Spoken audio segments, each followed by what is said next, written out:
नमस्कार। आज हम एक ऐसे टॉपिक पर बात करने वाले हैं जो हम सब की जिंदगी से जुड़ा हुआ है। सोचिए, हमारी जिंदगी का कितना बड़ा हिस्सा अब ऑनलाइन हो गया है ना? शॉपिंग, बैंकिंग, दोस्तों से बातें, सब कुछ। और इसीलिए अपनी इस डिजिटल दुनिया को सेफ रखना, मतलब सुरक्षित रखना, अब पहले से कहीं ज्यादा जरूरी हो गया है। तो चलिए सीधे मुद्दे पर आते हैं। कभी सोचा है कि हम जो ऑनलाइन करते हैं, हमारी जो पर्सनल जानकारी है, वो कितनी सेफ है? ये एक ऐसा सवाल है जो हम सबको अपने आप से पूछना ही चाहिए। देखिए, साइबर सिक्योरिटी कोई बहुत ही टेक्निकल या मुश्किल चीज नहीं है। सच तो ये है कि आज के जमाने में ये एक बेसिक लाइफ स्किल है, जीने का एक हुनर। तो चलिए आज इसी पर बात करते हैं और समझते हैं कि हम अपनी ऑनलाइन दुनिया को महफूज कैसे रख सकते हैं। ठीक है, तो शुरू करते हैं बिल्कुल बेसिक्स से। सबसे पहले तो ये समझना होगा कि जब हम कहते हैं साइबर सिक्योरिटी, तो इसका असल में मतलब क्या होता है। अगर बिल्कुल सीधे और सरल शब्दों में कहूँ तो साइबर सिक्योरिटी वो सारे तरीके और प्रैक्टिस हैं जिनसे हम अपने डिजिटल डिवाइसेस, मतलब कि फ़ोन, कंप्यूटर और अपनी जानकारी को हैकर्स और मलिशियस यानी बुरे इरादे वाले हमलों से बचाते हैं। समझ लीजिए, ये हमारे डिजिटल घर के लिए ताला और चाबी की तरह है। अच्छा, अब ये तो समझ आ गया कि हमें क्या बचाना है, लेकिन उतना ही ज़रूरी ये जानना भी है कि हमें इसे किससे बचाना है। तो चलिए कुछ सबसे कॉमन ऑनलाइन खतरों पर नज़र डालते हैं जो अक्सर हमारी नज़रों से छिपे रहते हैं।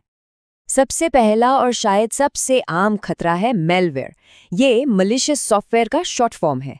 आप इसे एक बड़ी छतरी की तरह समझ सकते हैं जिसके नीचे कई तरह के खतरनाक सॉफ्टवेयर आते हैं, और इन सब का एक ही काम होता है, हमारे सिस्टम को नुकसान पहुंचाना या हमारी जानकारी चुराना। अब देखिए, मैलवेयर के दो बहुत कॉमन टाइप हैं, वायरस और वर्म्स, और अक्सर लोग इनमें कंफ्यूज हो जाते हैं। यहाँ समझने वाली बात यह है कि वायरस को फैलने के लिए हमारी ज़रूरत होती है, जैसे कि किसी अनजान फाइल पर क्लिक कर देना। वहीं दूसरी तरफ वर्म्स जो है वो काफ़ी स्मार्ट होता है। वो बिना किसी मदद के एक नेटवर्क पर अपने आप फैलता चला जाता है। अगला बड़ा खतरा है फिशिंग। इसे ऐसे समझिए जैसे कोई मछली पकड़ने के लिए कांटा डालता है, उस पर चारा लगाकर। हैकर्स भी बिल्कुल ऐसा ही करते हैं। वो नकली ईमेल या मैसेज भेजते हैं जो देखने में बिल्कुल असली लगते हैं, ताकि लोग धोखे में आ जाएं और अपनी पर्सनल जानकारी जैसे पासवर्ड या क्रेडिट कार्ड डिटेल्स उन्हें दे दें। ये देखिए, ये एक क्लासिक फिशिंग का उदाहरण है। एक ऐसा मैसेज जो आपको डरा दे और कहे कि फौरन कुछ एक्शन लो।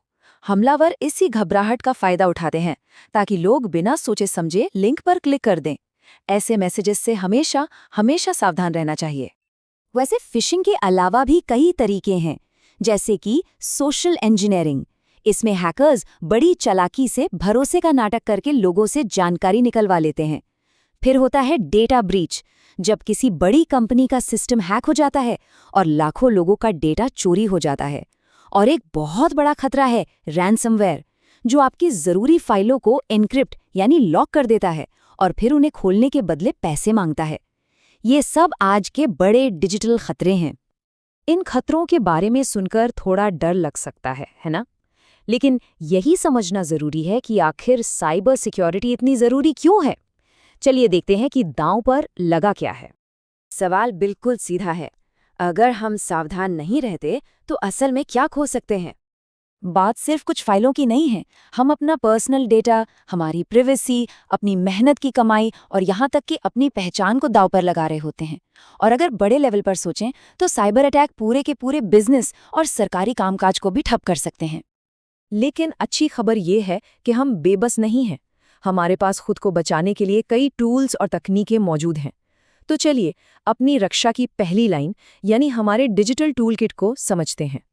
ये तीन हमारी सुरक्षा के बुनियादी पिलर्स हैं। फायरवॉल एक गेट कीपर की तरह है जो खतरनाक ट्रैफिक को नेटवर्क में घुसने से रोकता है। एंटीवायरस एक गार्ड की तरह है जो अंदर आ चुके खतरों को ढूंढकर बाहर निकालता है। और एन्क्रिप्शन, ये तो कमाल की चीज़ है। ये डेटा पर एक ऐसा कोड लगा देता है कि कोई और उसे पढ़ ही नहीं सकता। और फिर आता है MFA यानी मल्टी फैक्टर ऑथेंटिकेशन। ये सिक्योरिटी की एक एक्स्ट्रा लेयर है। मतलब सिर्फ पासवर्ड काफ़ी नहीं। MFA ये पक्का करता है कि लॉगिन करने वाला व्यक्ति सही है या नहीं। इसके लिए ये एक और सबूत मांगता है, जैसे फोन पर भेजा गया एक कोड। ये अपनी ऑनलाइन सुरक्षा को मजबूत करने का एक बहुत ही असरदार तरीका है। लेकिन एक बात याद रखनी होगी, दुनिया के सबसे बेहतरीन टूल्स भी तब तक काम नहीं आते जब तक हम उन्हें सही तरीके से इस्तेमाल ना करें। असल में सबसे मजबूत सुरक्षा हमारे अपने हाथों में है, हमारी आदतों में। चलिए सबसे बेसिक आदत से शुरू करते हैं, पासवर्ड। यहाँ देखिए, एक कमजोर और एक मजबूत पासवर्ड में कितना जमीन आसमान का फर्क है। एक मजबूत पासवर्ड लंबा होता है, थोड़ा मुश्किल होता है, उसमें अक्षर, नंबर और सिंबल सब मिले जुले होते हैं, और इसी वजह से उसका अंदाजा लगाना लगभग नामुमकिन हो जाता है। तो सबसे जरूरी बात क्या है? कुछ अच्छी आदतें अपनाना, जैसे कि हमेशा सोच समझकर क्लिक करें, अनजान लिंक और ईमेल से बचें, अपने जरूरी डेटा का बैकअप हमेशा कहीं और भी रखें, और हाँ, अपने सारे ऐप्स और ऑपरेटिंग सिस्टम को हमेशा अपडेट रखें, क्योंकि अपडेट्स में अक्सर सिक्योरिटी से जुड़ी कमियों को ठीक किया जाता है। साइबर सिक्योरिटी की दुनिया ना कभी एक जैसी नहीं रहती, ये लगातार बदल रही है। जैसे जैसे टेक्नोलॉजी आगे बढ़ रही है, खतरे भी नए नए रूप ले रहे हैं और उनसे लड़ने के तरीके भी बेहतर हो रहे हैं। तो चलिए जरा भविष्य में झांक कर देखते हैं।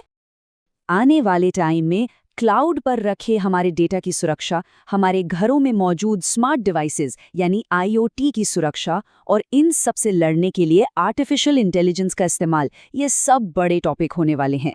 चैलेंज नए होंगे, पर यकीन रखिए उनके सॉल्यूशन भी नए और बेहतर होंगे। और सारी बातें आकर एक ही जगह टिकती हैं। हम कितने भी अच्छे एंटीवायरस या फायरवॉल इस्तेमाल कर लें, हमारी अपनी जागरूकता, हमारी अपनी सतर्कता ही हमारी सबसे बड़ी ताकत है। टेक्नोलॉजी सिर्फ एक टूल है, एक मददगार है, असली रक्षक तो हम खुद हैं। तो आज की ये सारी बातचीत हमें एक अहम सवाल पर लाके छोड़ देती है। जैसे जैसे हमारी दुनिया इंटरनेट से और ज्यादा जुड़ती जा रही है, क्या हमें टेक्नोलॉजी पर ज्यादा निर्भर होना चाहिए या फिर अपनी सूझबूझ और सतर्कता पर? ये सोचने वाली बात है।